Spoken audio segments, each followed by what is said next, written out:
agora eu vou falar então sobre Epicuro, e lembrando para vocês a nossa dinâmica. Então, o Luan fez a apresentação dele do Aristóteles, eu vou apresentar a felicidade para Epicuro, e o professor Luciano a felicidade para Viktor Frankl. Então, eu sei muita gente tá por aqui esperando a fala do professor Luciano, o melhor sempre fica para o final, né? Então, por isso o professor fala, não, na verdade é a ordem cronológica ali, né? Eu não ia falar que o melhor é... O nosso mestre primeiro, sim, né, Fábio? Mas o nosso bem, mestre primeiro, lá. Depois nós, né? O grande mestre. Claro, com certeza. Né? Então fiquem aí, podem convidando mais pessoal, pode marcar ali, né, no comentário, tu marca a pessoa que tu quer que venha assistir aqui para vir assistir com a gente. Então, assim, primeiro ponto, para falar do Epicuro, para mim, eu quando ouço falar de Epicuro, já vem à cabeça as aulas do professor Ullmann, né? Grande professor Ullmann, fantástico, eu queria muito que ele tivesse na minha formatura, ele acabou falecendo justamente naquele semestre, né? Mas me ensinou demais, e ele tem esse livrinho aqui, ó, esse livrinho aqui, que é um livro que eu digo que não é apenas os filósofos, estudantes de filosofia que tem que ler. Eu acho que todo ser humano tinha que ler esse livro, né? Todo ser humano tinha que ter ler esse livro aqui. O meu é autografado, né? Então ele tem um valorzinho mais especial, assim, para mim, desse grande mestre. O professor Luciano também deve ter um assim. E esse livro ele mudou a percepção que se tinha sobre Epicuro aqui no Brasil e, olha, a nível de América Latina, a gente até poderia dizer, né? Eu aprendi com o professor Ullmann que Epicuro foi um filósofo tão grande na sua filosofia quanto Aristóteles ou Platão, mas que talvez ele não ficou tão reconhecido, porque não sobraram seus textos inteiros, sobraram cartas, sobraram fragmentos. Então, a filosofia que a gente tem do Epicuro hoje, ela é toda remontada. Mas, assim, para ficar mais claro para o pessoal que não é tão íntimo da filosofia antiga, quando a gente fala de Karl Marx, boa parte das pessoas, mesmo não ligadas à filosofia, conhece Karl Marx. E conhecem a teoria do comunismo, né? Que é uma teoria de uma sociedade coletiva que o Karl Marx desenvolveu. E olha só, se você vai lá na base do estudo do Karl Marx, adivinha uma das suas principais inspirações? Epicuro. Agora, do outro lado, o filósofo favorito do meu público, que é o Friedrich Nietzsche, né? Que é super individualista. A filosofia dele talvez seja a mais individualista de todas, né? Quanto mais individual tu é, mais tu é super-homem, Übermensch. E também, uma das principais referências do Nietzsche é o Epicuro. Então, que cara misterioso é ele, que é uma inspiração para o individualismo e para o coletivismo, né? Só poderia ser alguém de uma filosofia gigantesca que, infelizmente, não sobrou apenas cartas, fragmentos, não os textos completos. Mas, aliás, outra leitura que eu acho que todo ser humano deve fazer na sua vida é a Carta à Felicidade, ou ainda a Carta sobre a Felicidade, varia um pouco as traduções, do Epicuro. Aquilo ali é como o Ullmann dizia, é um bife na chapa. É uma delícia para a gente saborear a leitura e a gente não pode deixar de fazer. E tem 20 páginas a carta sobre a felicidade, né? Então todo mundo realmente tem que ler. A receita, vamos dizer assim, para a felicidade do Epicuro, ela é muito simples, né? É bem dizer assim, ó, faz o que tu gosta com as pessoas que tu ama. Faz o que tu gosta com as pessoas que tu ama. Tu quer felicidade mais simples do que essa, né? É meio difícil da gente poder pensar, pelo menos eu. Eu acho assim, eu sou muito feliz quando eu faço o que eu gosto e eu sou muito mais feliz quando eu faço o que eu gosto com as pessoas que eu amo, né? Então, pelo menos na minha visão, não consigo nem fazer uma objeção a essa ideia do Epicuro. Mas ela é tão simples que a gente poderia dizer, mas qual é a fundamentação filosófica? Né? Por que a gente precisa de um filósofo para nos dizer algo tão óbvio assim, né?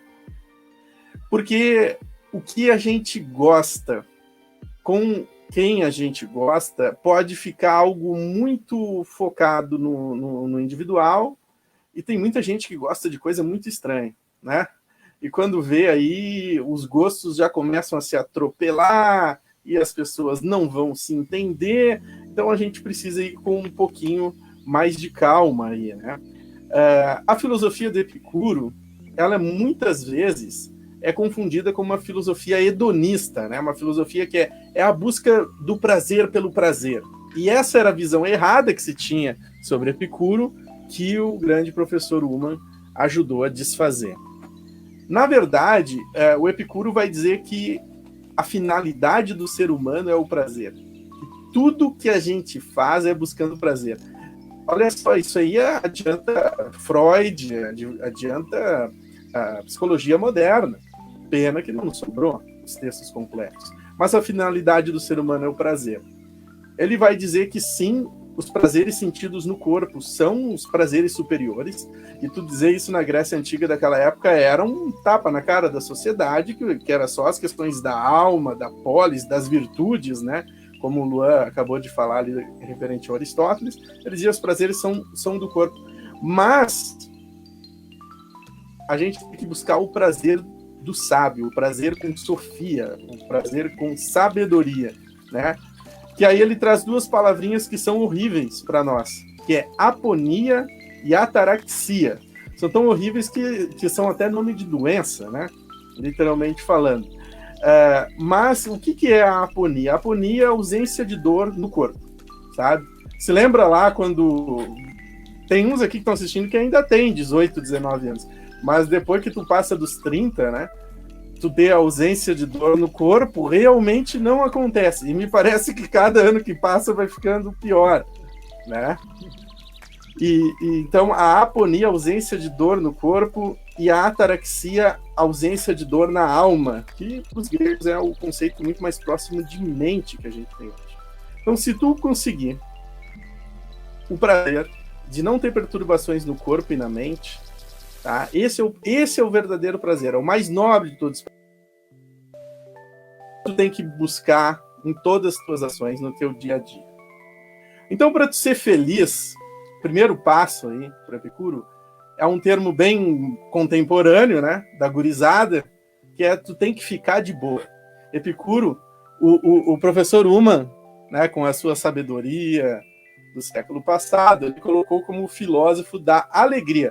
Hoje eu colocaria como o filósofo do fica de boa. Né? Fica de boa que tu começa a ser feliz. E aí ficar de boa exige uma vida simples, né? E tem uma passagem que está na Carta da Felicidade que eu acho genial. Genial. Tá? Ele faz a seguinte pergunta ao professor tomando a água ali. Imagina que tu está no deserto há anos, tu está no deserto há meses, e aí tu está morrendo de sede, literalmente morrendo de sede, tá? E aí tu encontra um gênio maligno nesse deserto. E ele vai te oferecer o seguinte, tá?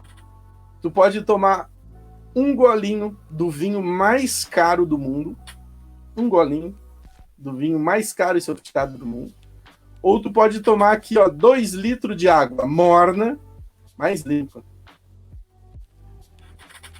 Qual dos dois vocês acham que daria mais prazer nessa situação? O golinho do vinho mais caro ou o 2 litros da água morna? Fiquem com a reflexão. Então, o Epicuro vai nos dizer que a vida simples pode sim nos fazer felizes. Contra tudo que a publicidade diz, contra tudo que os livros de autoajuda dizem, contra tudo que talvez ali a consciência de vocês diga, as coisas simples podem trazer o mesmo ou até muito mais prazer do que as coisas caras e sofisticadas. Ele vai dizer que também é necessário ter saúde. E saúde, para ele, olha que moderno, a gente está no setembro amarelo, né? A saúde, para ele, é a plenitude do prazer. E o que é saúde? Saúde é justamente tu conseguir conservar a ataraxia, a aponia. É tu conseguir ficar de boa com o corpo e com a mente por muito tempo. Isso é tu ter saúde. Ou seja, ele está falando de saúde física e mental, ainda lá na antiguidade, né?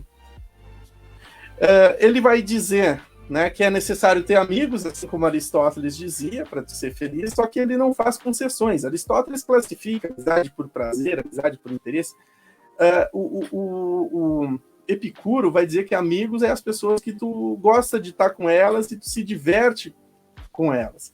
E ele levou isso a sério, né? Primeiro foi morar num casarão com os amigos, depois fundou os jardins, né? E depois fundou cidades. Cidades, Oenoanda foi uma grande cidade, onde inclusive sobrou mais fragmentos aí do pensamento epicurista, durou séculos, tá?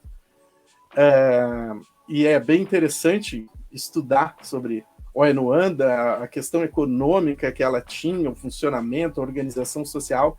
É um estudo muito interessante para ser feito, né?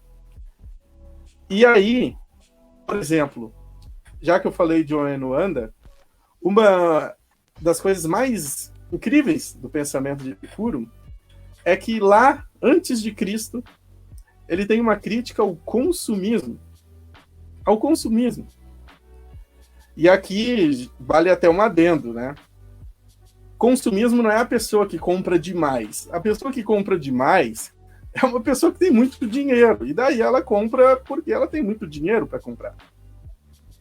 O consumista é a pessoa que se vicia na sensação prazerosa da compra.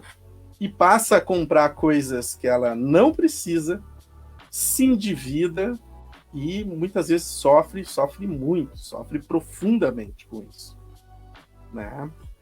Então, vamos dizer assim, esse prazer, que é um prazer, o Epicuro não nega, só que ele diz que é extremamente superficial, que a gente tem que se afastar, né? Até a Oenoanda tinha um muro, que anos depois foi construído por um discípulo do pensamento epicurista, que foi Diógenes, não o cínico, o de Oenoanda. E esse muro ficava no mercado, porque a Oenoanda tinha toda uma economia coletiva, assim, né? Por isso que, entre outros, não foi por esse ponto, foi pela metafísica, mas por esse ponto também influencia o pensamento marxista. Internamente, a Oenoanda tinha toda uma economia, né? Que tudo era de todos. Então, ninguém devia a ninguém, todos tinham a liberdade econômica. Porém, a Oenoanda comercializava no mercado com as outras cidades. E o Diógenes fez um muro, que tem é onde tem mais fragmentos completos de Epicuro até hoje, né? Esse muro caiu, tá? Mas tem as pedras ali no chão. E esse muro, no meio do mercado, era uma antipublicidade, com frases, por exemplo, dizendo assim, né? Não compre mais do que você precisa, né? O dinheiro não traz a felicidade.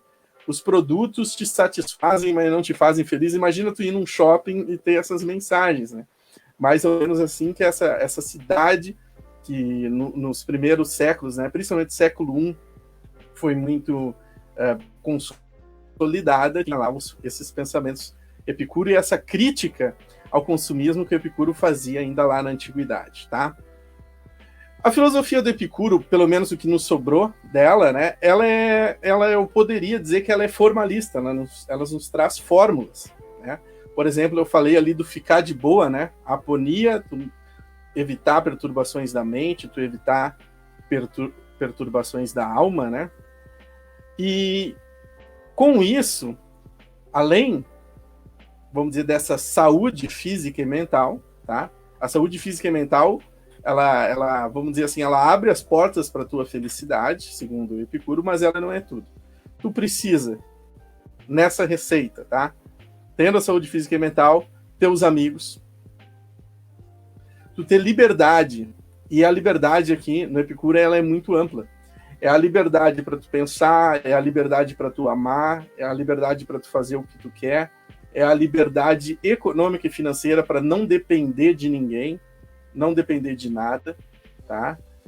Porque essa questão aí do financeiro, ele dizia que nos perturba muito, né? Porque tu depende do fiador, tu depende do patrão, tu depende do banco, tu depende do preço da coisa que está no mercado. Isso para ele era um dos principais motivos para a infelicidade. Ele não condena o dinheiro, ele não condena o tu ter, né? O comercializar e etc, e etc, e etc. Porém, tu não pode virar, vamos dizer assim, usar um termo bem mais moderno, né? Tu não pode ser um escravo do dinheiro, nem do trabalho, nem da política, nem do teu amor, nem da tua família, nem de nada. Tu tem que ser livre em todos os aspectos sociais possível, né? E como é que tu vai chegar a essa liberdade, vamos dizer assim?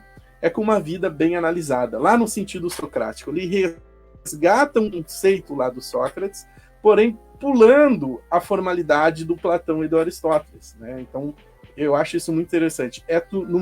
Se tu se liberta dessa escravidão do trabalho, do dinheiro, das exigências sociais, tu vai ter tempo para tu refletir sobre a tua vida. E não só refletir sobre a tua vida, refletir bem e bastante sobre a tua vida. Buscando principalmente compreender o que pode te perturbar, o que pode perturbar os outros, e evitando isso. Então, a felicidade, tu tem que estar com a saúde física e mental, amigos, liberdade e a vida bem analisada.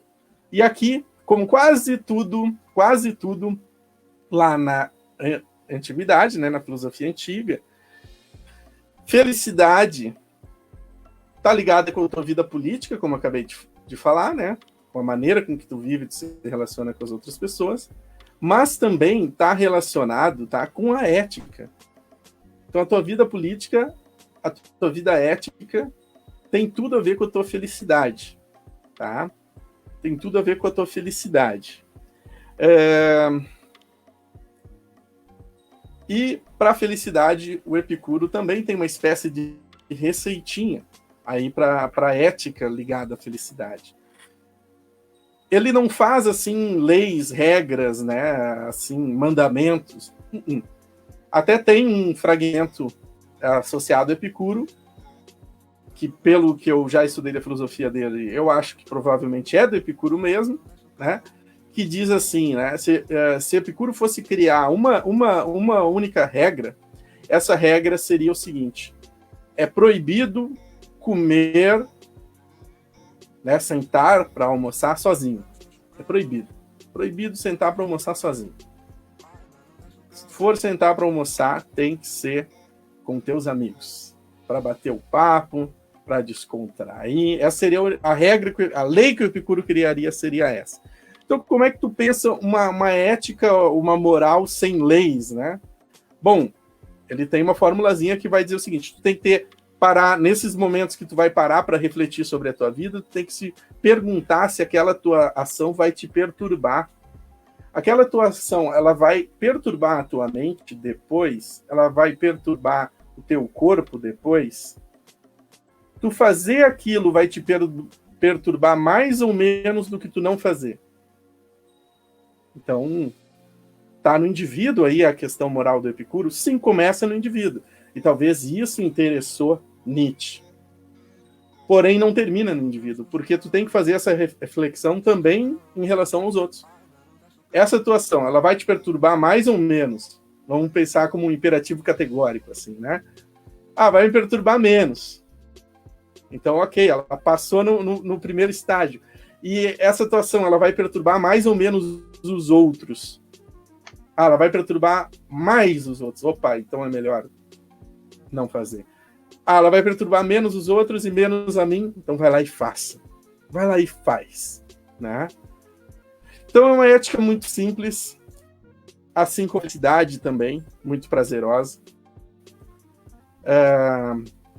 Ele propõe aí que as coisas simples podem nos dar tanto prazer quanto as coisas mais difíceis, e nos desafia a buscar uma felicidade que não está nas coisas.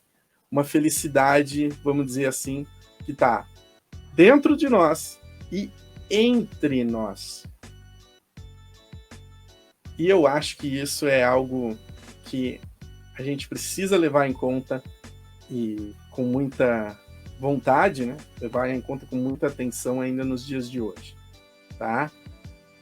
A ausência de dor no corpo e na mente, a ataraxia e a aponia, eu acho que tem que ser uma busca constante, mas eu vou dizer, como é difícil de conseguir. E o Epicuro sabia disso, né? Um dos fatos curiosos do Epicuro, ele conviveu a vida toda dele com pedras nos rins. Não tinha cirurgia na época, né? Eu já tive pedra nos rins e posso dizer assim que dor terrível, né? Que dor terrível. E ele conviveu a vida toda dele com isso, então eu imagino que ele entendia muito bem a importância da gente não sentir dor no corpo. E as dores da mente, cada um sabe as suas. Né? A gente está agora no Setembro Amarelo, uma época da gente dar uma atenção especial às dores da mente nossa, dos nossos amigos, conversar sobre isso. Então, tentamos fazer como Epicuro, né? Buscar uma vida bem analisada, liberdade, amigos, e tentar ser feliz, ficando de boa. Você que assistiu até aqui certamente é um amante da filosofia. Então deixa o like, se inscreve, ativa o sininho, comentário, todo esse tipo de coisa que ajuda a página Filosofia Hoje a crescer cada vez mais. Mas se tu queres realmente fazer a diferença, manda um pix para fabiogt@filosofiahoje.com. É meu e-mail, manda um pix de qualquer valor que vai fazer a diferença para eu trazer conteúdo legal aqui para vocês e filosófico toda semana. Assiste mais um vídeo. Obrigado, valeu e até a próxima!